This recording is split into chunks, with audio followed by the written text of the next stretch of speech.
The DayZ devs just gave lots of information about patch 129, including what it's coming with. And because it's been so long, I feel as though we have a right to know. So here I'm gonna read you your rights. Kind of like they did to Prince Andrew. Very sweating now. If you like the video, please leave a like or a subscribe. It really helps me out. And yes, that entire intro was literally a setup for that terrible joke. But without further ado, let's get into the video.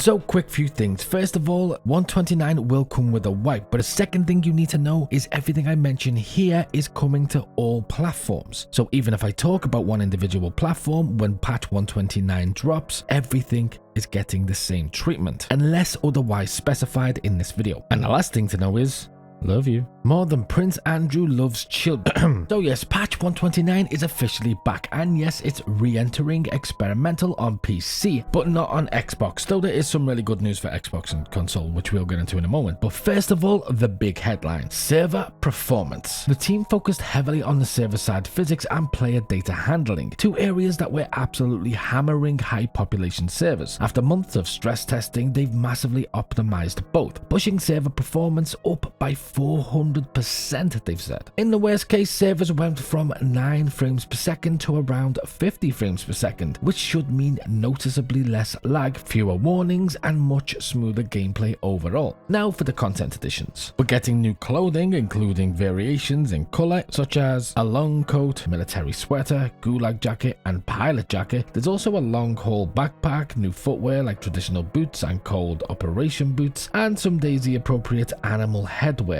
the fox hat and the bear hat, which we've all seen many times in the trailers, and we've seen it in pictures, and some of us got to play it. There are also map improvements as well, with better terrain blending across all maps, plus an extension to the Sakau bunker, including a brand new entrance. On the audio side, assault rifles and pistols have received a full sound overhaul as well, but there is important clarification on the loot economy and spawn changes. So the extreme scarcity changes tested last year, the ones tied to 130 and Badlands, are not in 129. Those experiments are shelved for now, though the devs say feedback will decide whether they return them in future. Group respawns have also been tweaked. You should now spawn together less often with more randomness overall. I've gave my opinions on this, as have other streamers. There's a video to that I will link somewhere. And there is huge news for console players, like incredible news that I didn't expect to hear, and that is Xbox Series X and S with the same update planned for PlayStation in the future, but Xbox S and S are definitely getting their own native version of DayZ for free. And why is this important? It's important because it means a huge step forward. The native Xbox Series X and S versions let the devs stop running DayZ through Xbox One backwards compatibility and properly target modern hardware. This means better access to CPU threads, memory, and system features, which is essential for future performance, stability, and engine upgrades. It doesn't change much immediately, but it removes the hard technical limit that was blocking meaningful improvements later. It's kind of like removing a hard ceiling. And this version, coupled with the fact that they've even admitted they were working on tech debt, which for anybody who doesn't know, because I was getting a lot of comments saying, what is tech debt? It's just things that accumulate over time through certain shortcuts. When you add a new system, you sort of have to patch other systems and do this and do that, and it kind of builds up over time, and it just slows things down. It causes issues, it causes glitches. Over the long game development history such as DayZ, it can cause real problems in the future, though individually each update it's just minimal the amount of damage it causes, so most devs don't even address it. But again, over 10 years of development, that stacks up, and it's a lot of work to fix. So these two things together means DayZ is going from feeling like an older game to being brought more into the future, and it also allows for more specific updates to be added on each individual platform. So realistically, it's a great addition. And although it's not on Xbox right now, which I imagine has something to do with the fact they're working on all this, it is available on PC to play on experimental. But if you want more DayZ content, then click here, or for something else, click here. And as always, until next time.